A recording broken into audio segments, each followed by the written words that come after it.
PTC news Haryana में आपका स्वागत है। मैं सुमन कश्यप आपके साथ। हरियाणा में आज दिन भर क्या कुछ खास रहा, क्या कुछ हलचल रही, इस पर नजर डालेंगे। तो चलिए शुरुआत करते हैं।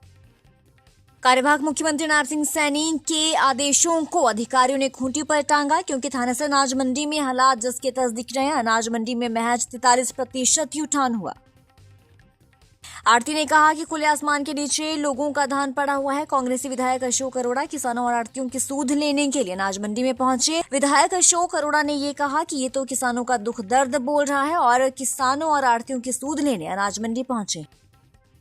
थानेसर अनाज मंडी सचिव हरजीत सिंह ने स्वीकार किया कि 43% ही उठान हुआ है। 57% धान का उठान जो है वो भी बाकी रह गया है। तो आवक तेज हो, लिफ्टिंग तेज हो, इसके लिए क्या प्रयास किए जा रहे हैं? इसके लिए व्हीकल वगैरह की कुछ संख्या बढ़ाई गई है ठेकेदार को बोलकर, और उठान तेजी से ही चल रहा है। 43% टोटल हमने उठान कर, और कुछ खरीद थोड़ा सा देरी से शुरू होने के कारण, अराइवल ज़्यादा होने के कारण बाकी काम अपना स्पीडली चल रहा है। हाँ जी, किसान भाइयों से मेरी अपील रहेगी, अभी 1-2 दिन थोड़ा रुककर फसल को लेकर आएँ, ताकि हम उठान भी जल्दी से करवा सकें और फसल गिरने के लिए जगह भी बन सके। कांग्रेस की सांसद कुमारी शैलजा ने हरियाणा विधानसभा चुनावों में कांग्रेस पार्टी की हार पर प्रतिक्रिया दी। उन्होंने कहा कि निराशाजनक नतीजे हैं, हमें बहुत अच्छी उम्मीद थी। कुमारी शैलजा ने कहा, जो विधानसभा चुनावों के नतीजे आए हैं उससे सभी कार्यकर्ता निराश हुए। जो कमियां रही थी उनकी समीक्षा की जा रही और आने वाले समय में कमियां ठीक की जाएंगी। हम उम्मीद बहुत अच्छी कर रहे थे, सरकार बनाने की उम्मीद थी हमारी, और बल्कि बहुत अच्छे बहुमत से सरकार बनाना चाहते थे और लगता भी ऐसा था। लेकिन जैसे नतीजे जिस तरह से भी आए हैं, सबको निराश किया है, हमारे वर्कर को निराश किया है, सभी लोगों को निराश किया। भारतीय किसान यूनियन के मान ग्रुप के अध्यक्ष गुणी प्रकाश ने कहा कि पूरे हरियाणा प्रदेश में किसान 17 अक्टूबर को पंचक्रम में होने वाले मुख्यमंत्री नायब सिंह सैनी के शपथ ग्रहण समारोह में जाएंगे। गुणी प्रकाश ने कहा कि हरियाणा प्रदेश से काफी संख्या में किसानों ने अपनी वोट भाजपा को दी और किसानों की आवाज है नायब सिंह सैनी। धान की खरीद में जो भी किसानों के साथ धोखाधड़ी कर रहा है उसके खिलाफ कार्रवाई होनी चाहिए। सबसे पहले तो माननीय मुख्यमंत्री जी को हार्दिक शुभकामनाएं, क्योंकि हमने भारतीय किसान यूनियन ने ठाकुर गुणी प्रकाश के नेतृत्व में पूरे प्रदेश में भारतीय जनता पार्टी को समर्थन किया था, और उसका जो किसान थे उन किसानों ने उसको मत दिया और आज बीजेपी सत्ता में आई। मेवात जिले के पुन्हाना उपमंडल के निवाना गांव में एक ही परिवार के 3 लोगों की सड़क दुर्घटना में दर्दनाक मौत होने का मामला सामने है। मामला देर रात 9 बजे का है, जब एक ही परिवार के तीनों लोग पुन्हाना से दशहरा देखकर हजारों अरमान दिल में लेकर घर वापस लौट रहे थे। जैसे ही पटपड़बास गांव के पास पहुंचे तो सामने से आ रहे एक ट्रैक्टर ने उनकी मोटरसाइकिल को टक्कर मार दी, जिससे मोटरसाइकिल पर सवार एक ही परिवार के 2 सगे भाई, एक बच्ची की मौके पर मौत होगी और एक बच्ची घायल हुई, जिसका इलाज जारी है। भाई हमारे गांव में तो पहली बार हुई हो ऐसा, तो 3 मौत हुई है एक घर में से। बड़ा हादसा है। हाँ, बड़ा हादसा है। तो गांव में किस तरीके का माहौल है? पूरे गांव में वैसे है या कोई हुआ मातम छाया हुआ। हाँ, तो ये एक ही परिवार के थे तीनों? एक ही परिवार के थे, 2 भाई थे, एक लड़की थी इसकी सन्नी की।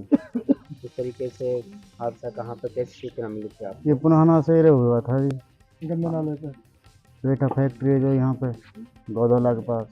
कैसे सूचना मिली थी, किस तरीके से हादसा हुआ? तो कल दशहरा का दिन था, पब्लिक आ रही थी, गांव के भी आ रहे थे, जैसे टेम्पो वम्पो आते हैं, उनसे पता लगा।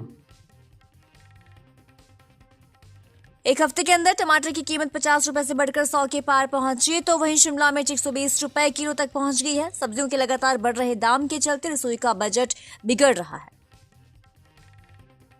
इस समय कोई भी सब्जी ऐसी नहीं जिसका दाम 1.5 गुना नहीं बढ़ा हो। एक सप्ताह में ही स्थानीय सब्जियों के दाम 2 गुने बढ़ गए हैं। टमाटर 50 से बढ़कर 100 रुपए किलो हो गया है, तो शिमला मिर्च 120 रुपए प्रति किलो बिक रही है। मटर की बात की जाए तो मटर 150 से 200 रुपए प्रति किलो बिक रहा है। सब्जी खराब होने वजह तो होगी जी, गर्मी ज़्यादा थी पिछले, अब पीछे जो गर्मी पड़ी 5 महीना में अभी तक गर्मी है। गर्मी होने के कारण सब्जी खराब होगी। जमींदारों के पास सब्जी नहीं है तो वो लाएंगे क्या? यहाँ नहीं लाएंगे तो भाई हम क्या बेचेंगे? हम कम ले आएंगे तो फिर ग्राहक पे असर पड़ेगा। ग्राहक में महंगी होगी तो ग्राहक कम लेगा, कम होगी तो फिर सोई पे असर पड़ेगा। तो कौन सब्जी महंगी हो रही है? हर एक चीज़ महंगी है। मटर ले लो, गोभी जो भी चीज़ है सब्जी मंडी में हर एक चीज़ 50-40 से ऊपर ही है। क्या रेट? कम कोई नहीं। मटर है, मटर 140 रुपये किलो, 180 रुपये किलो, 200 रुपये किलो तक बिक रही है। गोभी के भाव देख लो, गोभी 60 रुपये किलो है। और कोई भी चीज़ है, तोरी 40 रुपये 50 रुपये तोरी है। गोभी आलू भी 160 रुपये 32 रुपये किलो का आलू का भाव है, यानी 1 किलो ले गए तो 40 रुपये देते हैं। बहादुरगढ़ के गांव मेहंदीपुर डाबोदा में बीती देर रात एक दर्दनाक हादसा हुआ। यहां पर एक पशु बाड़े में आग लगने से 2 गौवंश जिंदा जल गए। एक वैगनार कार, कूलर सहित मकान का अन्य सामान भी जलकर खाक हो गया। आग लगने के कारणों का फिलहाल पता नहीं चल पाया। घटना की सूचना मिलते ही फायर ब्रिगेड की टीम मौके पर पहुंची और आग पर काबू पाया गया। दरअसल मेहंदीपुर डाबोदा के निवासी सुरेंद्र का मकान से कुछ दूरी पर प्लॉट है। रविवार की रात को यहां गौवंश को चारा पानी डालने के बाद सुरेंद्र का परिवार अपने घर चला गया। पीछे से प्लॉट बंद था। करीब 1 बजे रात को अचानक यहां पर आग सुलग गई। रात में 10:30 बजे बंद करके गए थे जी। 1 बजे ही पड़ोसी आए, आग लग गई। आग बुझाने की कोशिश करी, ना बुझी। फिर फायर ब्रिगेड पुलिस बुलाई, जो कुछ था वो सब घर में जल कर राख हो गया। इसमें 2 गाय जल गई, इन्वर्टर, कूलर, जो भी कुछ था सब घर में जल गया और एक गाड़ी जल गई। जी भाई। लाखों में इसमें नुकसान हो रहा है। तो पिछले लंबे समय से नरेंद्र राणा बीमार चल रहे थे, जिसका चलते उनका कल देर शाम निधन हो गया। दरअसल नरेंद्र राणा की अगर बात की जाए तो असंध की राजनीति में उनका एक अहम रोल रहा है। नरेंद्र राणा बीएसपी की टिकट पर चुनाव लड़े थे और बीएसपी के नेता थे और मात्र कुछ ही वोटों से 2019 का चुनाव शमशेर सिंह गोगी से हार गए थे। 2024 विधानसभा चुनावों से पहले नरेंद्र राणा की तबीयत ज्यादा खराब थी। नरेंद्र राणा की तबीयत ज्यादा बिगड़ने पर गोपाल राणा ने अपने पिता को अस्पताल में भर्ती करवाया और सोशल मीडिया पर एक पोस्ट भी शेयर किया और लिखा कि मैं चुनाव नहीं हारा, एक बेटा हारा है। मैं अपने पिता के सपने के लिए लड़ाई लड़ रहा था। निधन के बाद उनके बेटे, जो इनेलो बीएसपी के साझा उम्मीदवार थे, इस बार विधानसभा चुनाव में 2024 के असंध से उन्होंने एक भावुक पोस्ट डाली और उन्होंने कहा, शायद अगर मैं जीत जाता तो मेरे पिता जी जाते। यानी कि एक भावुक पोस्ट डाल के उन्होंने साझा की कि ये हार मेरी नहीं, मैं सिस्टम से हारा हूँ।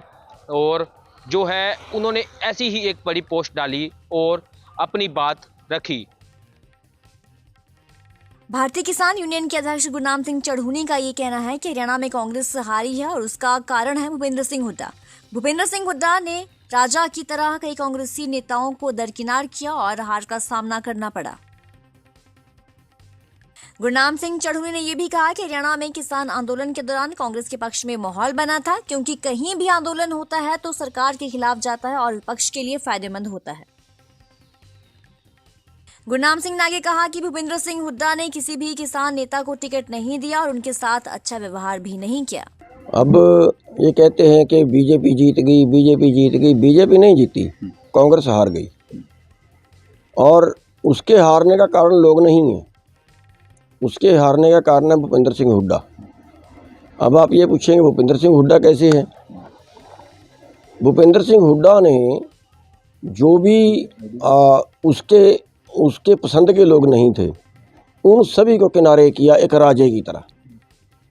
चाहे उसमें उसी की पार्टी के लोग थे, जैसे कुमारी शैलजा है, जैसे किरण चौधरी होगी, या जैसे रणदीप सुरजेवाला हो गया, या जैसे वो सिरसे वाला था तंवर। और अगर आप दूसरी तरफ देखें तो हरियाणा के अंदर जो माहौल बना था वो किसान आंदोलन की वजह से कांग्रेस के पक्ष में बना था, क्योंकि जब भी कहीं आंदोलन होता है तो वो सरकार के खिलाफ होता है और विपक्ष के फायदे में जाता है। कहीं भी आप पूरी दुनिया में आप देख लें। रेवाड़ी के गांव गोठड़ा में स्थित सैनिक स्कूल में 12वीं कक्षा के छात्र द्वारा अन्य विद्यार्थियों को डंडे से पीटने का वीडियो सामने आया है, जिसमें सीनियर स्टूडेंट जूनियर को लाइन में लगाकर डंडे से पीटते हुए साफ साफ दिखाई दे रहा है। दर्द की वजह से बच्चे कहराते हुए दिखाई दे रहे हैं। हालांकि साफ नहीं हो पाया है कि वीडियो कब का है। तो 2 दिन पहले ये वीडियो वायरल हुआ था और अभिभावकों के पास पहुंचा, जिसके बाद मामला तूल पकड़ रहा है और अभिभावकों ने इसे मीडिया तक पहुंचाया। उसी समय सैनिक स्कूल प्रशासन तक भी इस वीडियो को पहुंचाया गया, लेकिन इस संबंध में कोई एक्शन नहीं लिया है। हालांकि मीडिया में आने के बाद स्कूल के प्रवक्ता की तरफ से बयान दिया गया है, जांच की जा रही है, मामले में उचित कार्रवाई की जाएगी। इस प्रोग्राम में इतना ही। पल पल के अपडेट के लिए आप बने रहिए पीटीसी न्यूज के साथ और मुझे दीजिए इजाजत। नमस्कार।